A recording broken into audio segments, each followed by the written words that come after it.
Halo teman-teman, ini adalah video singkat, sedangkan untuk video panjangnya saya sudah upload. Nah, oke, saya Raymond dan kita langsung ke inti permasalahannya saja ya. Kita akan bongkar tuntas mengenai pajak Natura yang lagi naik daun lagi sejak Per 11 PJ 2025 ini hadir. Dulu fasilitas dari kantor kayak mobil, dinas, dan hampers lebaran itu ya hadiah manis saja gitu ya yang bebas pajak. Tapi sejak Undang-Undang HPP dan PMK 66 tahun 2023, ceritanya sudah beda lagi. Sekarang natura dan kenikmatan menjadi objek pajak bagi penerima dan bisa dibiayakan perusahaan. Kenapa? Demi keadilan katanya. Biar fasilitas mewah direksi juga bisa ikut kena pajak. Tapi jangan panik, ada 11 jenis natura yang dikecualikan dari pajak. Ya kalau sekarang 10 gitu ya. Ingat ya, semua ini rata-rata ada batasannya.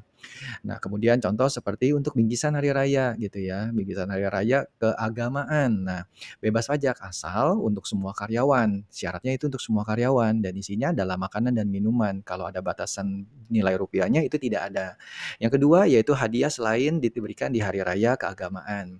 Bebas pajak kalau totalnya di bawah 3 juta per karyawan per tahun. Lebih dari itu kena pajak ya. Kemudian ada juga untuk fasilitas kerja seperti laptop dan pulsa yaitu aman. Bebas pajak karena ini merupakan fasilitas kerja sehingga tidak ada batasan nilainya. Kemudian khusus untuk pengobatan darurat bebas pajak, syaratnya ada yaitu terkait dengan kecelakaan kerja, terkait dengan penyakit akibat kerja atau gawat darurat yang mengancam jiwa karena kecelakaan kerja tersebut, karena pekerjaan. Jadi tidak ada batasan nilainya. Berikutnya yaitu untuk fasilitas keolahragaan, bebas pajak asalkan nilainya di bawah 1,5 juta per tahun dan tidak termasuk golf ataupun yang mewah-mewah deh gitu ya, para layang dan sebagainya, termasuk juga untuk balapan mobil misalnya.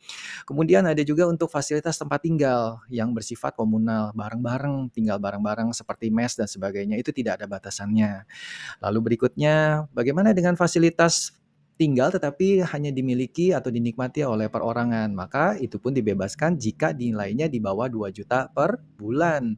Lalu ada juga fasilitas mobil dinas kerja gitu ya. Gimana kalau itu juga bebas jika dia bukan pemegang saham dan nilai gaji dia rata-rata 12 bulan itu di bawah 100 juta. Kalau nggak memenuhi dua syarat itu kena semua. Apalagi kalau kalian sebagai pemegang saham, hantem kena semua langsung. Kemudian juga ada iuran pensiun perusahaan, itu juga dibebaskan dari pajak untuk si karyawannya dan itu tidak ada batasan nilainya. Lalu fasilitas ibadah gimana? Tentu bebas pajak. Nanti kalau misalnya enggak, nanti bisa jadi bermasalah. Ya seperti musola, masjid, kapel, pura, ya nggak ada batasan nilainya. Nah, kan juga yang 11 itu khususnya untuk Natura tahun 2022, tetapi ini nggak usah dibahas karena ini udah tahun 2025.